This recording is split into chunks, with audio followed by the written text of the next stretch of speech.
బ్రతికి బయటపడ్డాడు. ఇప్పుడు కూడా బ్రతుకుతాడని గ్యారెంటీ లేదు. హాస్పిటల్లో ప్రాణాపాయ స్థితిలో ఉన్నాడు.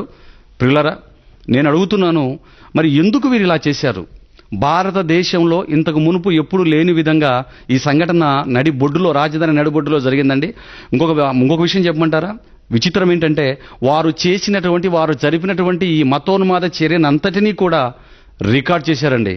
వీడియో రికార్డింగ్ చేసి యూట్యూబ్లో కానివ్వండి, ఫేస్బుక్లో కానివ్వండి, ఆ ఫొటోస్ని, ఆ వీడియోస్ని అలాగ పెట్టారు. ఇలా చేసి వాళ్ళు చేసిన వాటినన్నిటిని వీడియో రూపంలో పెట్టారు అంటే ఎంత ధైర్యంగా, ఎంత యథేచ్ఛగా వీరి కార్యక్రమాన్ని జరిపించారో, ఎంత ధైర్యంగా వీరి కార్యక్రమాన్ని చూశారో దయచేసి మరి దేవుని పిల్లలైన భారతీయులుగా మీరందరూ కూడా జాగ్రత్తగా గ్రహించాలి, ఆలోచించాలి, మీరు అర్థం చేసుకోవాలి. ఏమండి, అంత మాత్రమే ఆగిపోకుండా ఎవరైతే ఈ కార్యక్రమాన్ని చేశారో వారిని గుర్తించి వారి మీద కేసు పెట్టి పోలీస్ స్టేషన్కు పంపించారండి.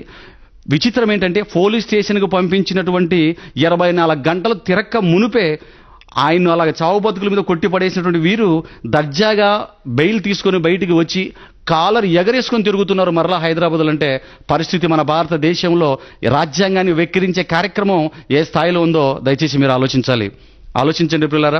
ఏమండి, ఇంత సంఘటన, ఇంత గందరగోళమైన పరిస్థితి, ఇంత హృదయ విదారకమైన పరిస్థితి జరిగినా కూడా, ఇంత ఘోరం రాజధాని నడిబొడ్డులో జరుగుతున్న ఒక్క పేపర్లో కానివ్వండి, ఒక టీవీ న్యూస్లో కానివ్వండి, అసలు ఈ మీడియాలో దీనికి సంబంధించినటువంటి ఇంత న్యూస్ కూడా ఎవరు రాయలేదు, ఎవరు చూపలేదంటే పరిస్థితులు ఎలాగున్నాయి మీరు ఆలోచించండి.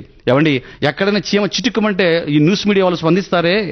సమాజానికి హాని చేయకుండా రాజ్యాంగం ప్రకారంగా ఆయన నమ్మిన విశ్వాసాన్ని, ఆయన నమ్మిన నమ్మకాన్ని పంచుకుంటున్నందుకు ఇలా చేయటం ఎంతవరకు సబబు, ఎంతవరకు రాజ్యాంగం సారంగా ఇది జరిగిందో మీరు ఆలోచించాలి. ఏమండి, ఇలా దర్జాగా బయట తిరుగుతున్నారు, వాళ్ళు కాలర్ ఎగరేసుకొని తిరుగుతున్నారు. వీరు ఇలా చేస్తున్నారంటే వీరి వెనకాతల ఎవరున్నారు అడుగుతున్నాను. వీరి వెనకాల ఎవరు లేకపోతే ఇంత దర్జాగా వీరు బయటికి రాగలుగుతారా, ఇలా తిరగలుగుతారా? మన రాజ్యాంగాన్ని, దేశ చట్టాన్ని వెక్కిరించడం కదా ఇది. మరి పోలీసు వాళ్ళు చిన్నది ఏది జరిగినా సరే వెంటనే, అదే ఒక క్రైస్తవుడిలో హిందువుని చంపితే, హిందువుని కొట్టేస్తే, చంపేస్తే ఊరుకుంటారా వీరు? మరి ఇంత చేసినా సరే ఒక్క రోజులో బయటకు వచ్చేసి 24 గంటల్లో బెయిల్ తీసుకుని బయటపడ్డారంటే మరి వీరి వెనకాతల ఎవరున్నారో, ఏ రాజ్యాంగ వ్యతిరేక శక్తులు పనిచేస్తున్నాయో దయచేసి దేవుని పిల్లలుగా మీరందరూ కూడా గమనించాలి, ఆలోచించాలి. ఏమండి, అసలు ఇలా చేసే హక్కు వాళ్ళకు ఉందండి? అసలు ఇలా చేయవలసిన అవసరం ఏంటి అని అడుగుతున్నాను. ఇలా చేయవలసిన అవసరం ఏంటి? అసలు ఎందుకు ఆయన ఇలా గాయపరచాలని అడుగుతున్నాను. ఈ దేశమైన నీ బాబు సొమ్మ, మీ తాత సొమ్మ? ఎవడి సొమ్మని ఇలా చేస్తున్నారు వీళ్ళు? ఎవడి సొమ్మిది? నీకెంత అధికారం ఉందో భారతదేశంలో ప్రతి ఒక్కరికి అదే అధికారాన్ని కలిగి ఉన్నారనే సంగతి మర్చిపోయారు. పొగరబడినట్టు మతోన్మాదులు అండి వీరందరూ కూడా. వాళ్ళ ఆ పొగరబోతులతో మతోన్మాదులు చెప్తున్నాను. వయసు మీద పడిన వ్యక్తి మీదకి వెళ్ళి భౌతికంగా దాడులు చేయడం కాదర్రా మీరు చేయవలసింది. ఒక పెద్ద అయిన పట్టుకుని తండ్రి లాంటి వయసు నా వ్యక్తి మీదకి వెళ్ళి దాడులు చేయడంగా చేయవలసింది. నీకు ధైర్యం ఉంటే, నీకు దమ్ము ఉంటే, నీకు సబ్జెక్ట్ ఉంటే రా. మళ్ళీ Bible research ministries, Malyam Devasahayam, public సవాల్ డిబేట్గా ఆహ్వానిస్తున్నాను. నీకేగిన సబ్జెక్ట్ ఉంటే, నీ గ్రంథం మీద నీకు సబ్జెక్ట్ ఉంటే, నీకు నాకు మధ్య డిబేట్ టైటిల్ ఏంటో తెలుసా? హైందవ వేదాలు, బైబిల్ వెలుగులో ప్రపంచానికి దేవుళ్ళ, ప్రపంచానికి దేవుళ్ళ, వ్యక్తికి ఒక దేవుడా, ప్రపంచానికి ఒక దేవుడా? వ్యక్తికి ఒక దేవుడా, ప్రపంచానికి ఒక దేవుడా? వస్తావు మరి డిబేట్కి? అంత సబ్జెక్టు, అంత కెపాసిటీ నీకు లేదు. భౌతిక దాడులు చేసేవాడికి, భౌతిక దాడులు దిగేవాడికి ఆధ్యాత్మికమైన కోణం ఉండదు. దేవుని నమ్మేవాడికి, దైవ విధేయతతో దైవత్వాన్ని కలిగి ఉండేవాడు ఎవడు కూడా ఇలా చేయడు. ఆ సబ్జెక్ట్ నీకు లేదు. ఇదిగో నీ సంస్థకి, నీ మతోన్మాద సంస్థకి హెడ్ ఎవడైతే ఉన్నాడో, దీనికి నాయకుడు ఎవడైతే ఉన్నాడో, సబ్జెక్ట్ ఉంటే విడిచిపెట్టిన నాయకుడు నా మీదకి. మళ్ళీ దేవసహాయం పబ్లిక్లో, సోషల్ మీడియాలో పబ్లిక్లో సవాల్ విడిచిపెట్టాడు, సవాల్ చేస్తున్నాడు. టాపిక్ మీద రమ్మని, ప్రపంచానికి దేవుళ్ళని టాపిక్ మీద రమ్మంటున్నాడు, సవాల్ వదులుతున్నాడు. మరి వెళ్ళి నిలబడండి, పంపించండి. ఇలాగా ఆ సబ్జెక్టు నీకు లేదు, నీకు నమ్ముకున్న వాడికి లేదు. నీకు పెద్దగా నాయకుడిగా ఉన్నవాడు ఇద్దరు కూడా రాజ్యాంగాన్ని వ్యతిరేకించారు. మీరు మతోన్మాద శక్తులు. మీరు ఇంత జరుగుతుంటే ఛానల్ వాళ్ళు కళ్ళు విప్పాలి. ఇప్పటికైనా ఆలోచించండి.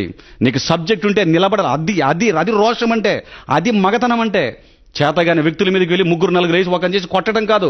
సబ్జెక్ట్ ఉంటే, నువ్వు నమ్మే నీ నమ్మకానికి ఏదో అర్థం ఉంటే, నీ మతోన్మాద చర్య ఏంటో, ఆ సబ్జెక్ట్ అంటే రామరి చూద్దాం. తమ్ముడు నన్ను మాట్లాడుతాను, రావాలి, నేను మాట్లాడతాను, రావాలి. ఇది నా ఒక్కడి మాటే కాదు, ఇది క్రైస్తవులందరి తరపున నేను పెడుతున్నాను. నీ మతోన్మాద శక్తిని తరపున నువ్వు దిగు బరిలోకి, క్రైస్తవులందరి తరపున నేను దిగుతాను. ఒకవేళ నీ మతోన్మాద సంస్థ నాయకుని ఈ సబ్జెక్ట్ మీద రింగ్లోకి దింపితే చెప్తున్నాను ఏం జరుగుతుందో. ఫస్ట్ రౌండ్లో ఫస్ట్ కిక్కే సింగిల్ టైప్ పడగొట్టకపోతే, నాకౌట్ చేయకపోతే నా పేరు మల్యం దేవసాయం కాదు. క్రైస్తవ బిడ్డలారా ఆలోచించాలి. ఇది ఊరుకునే సమయం కాదు, ఇది మనం ఊరుకునే సమయం కాదు. ఇది యేసుక్రీస్తు చెప్పాడు మనకు, ఒక చెంప కొడితే రెండో చెంప ఇవ్వమని చెప్పాడు. ఇంతవరకు అదే జరుగుతూ ఉంది. ఒక చెంప కొడితే రెండో చెంప ఇచ్చేసరికి మొన్నటికి మన ఒక పెద్ద ఆయన భవానీ మాల్లో ఉన్న వాళ్ళందరూ కూడా తీసుకెళ్లి బలవంతంగా బొట్టు పెట్టి ఆ దేవాలయంలో ఏం చేశారో మీరు అందరూ ప్రపంచమంతా ఇప్పటికీ చూస్తూనే ఉన్నారు, నెట్లో టీవీలో అన్నింటిలో కూడా. అంతకు మునుపు కూడా చర్చిలో ప్రార్థన చేసుకుంటుంటే శాంతియుతంగా ఆ చర్చిలో కూర్చొని వాళ్ళకి సంబంధించిన పాటలు పాడుతూ, ఎవరో హిందూ సంబంధించిన పాటలు పాడుతూ అలా చేస్తే, ఇప్పుడేమో ట్యాంకు బండి మీద నడి బజార్లో ఎలా జరుగుతుంటే దీనికి అంతమేం లేదా? మనకంటూ ఒక చట్టం లేదా? మనకంటూ ఒక రాజ్యాంగం లేదా? అడగవలసిన బాధ్యత మనకు లేదా? క్రైస్తవ బిడ్డలారా, ఇది సంఘాలకు డినామినేషన్లకు ఆలోచించుకొని పక్కన ఉండే సమయం కాదు. ఇది సంఘ భేదాలు లేకుండా, ఫెలోషిప్ భేదాలు లేకుండా, డినామినేషన్ భేదాలు లేకుండా అందరం కలిసి కట్టుగా క్రీస్తు పక్షాన శాంతియుతంగా మన రాజ్యాంగానికి, మన చట్టాన్ని గౌరవించుకొని పోరాటం చేయవలసినటువంటి హక్కు ప్రశ్నించాలి ప్రతి ఒక్కరూ. ఇది ఒకరితో ఇద్దరితో అయిపోయే కార్యక్రమం కాదు. క్రైస్తవులందరూ ఏకతాటి మీదకి రావాలి. ఛానల్స్, ముఖ్యంగా ఈ ఛానల్స్, ఈ సువార్త ఛానల్ అని, ఆరాధన ఛానల్, ఈ ఛానల్స్, క్రైస్తవ ఛానల్స్ ఏనైతే ఉన్నాయో, ఏమర్రా మీకు కళ్ళు ఉన్నాయా లేవా? మీకు కళ్ళు ఉన్నాయి లేవా? చెవులు ఉన్నాయి లేవా? పనిచేస్తున్నాయి లేవా? మీరున్న హైదరాబాద్ నడిబొడ్లు ఎంత జరుగుతాయి? ఏమర్రా ఛానల్ చూపించరు? మీకు ఏం ఛానల్ చూపించరు? మీరు క్రైస్తవ పేర్లతో ఆ ప్రసంగాలు చేయించుకుని 100 కోట్ల రూపాయలు డబ్బులు అనుకుంటే చాలా మీరు డబ్బులతో సరిపెట్టుకుంటారా? బాధ్యత లేదా మీకు? ఎన్నో ఛానల్స్ ఉన్నాయి. సువార్త ఛానల్ అని, ఆరాధన ఛానల్ అని, రక్షణ ఛానల్ అని పెట్టుకున్నాడు. గంప నిండా ఛానల్ పెట్టుకున్నాడు. ఇంత జరుగుతుంది, ఏం ఊరుకున్నారు మీరు? ఈ రోజు వాళ్ళని అన్నారులే, మమ్మల్ని కాదులే, మా నాన్నను కొట్టలేదులే అనుకుంటున్నారా? ఈ రోజు అతడికి రేపు నీ మీదకి వస్తాడు. అప్పుడు ఎవరు వస్తారు నీకు దిక్కు?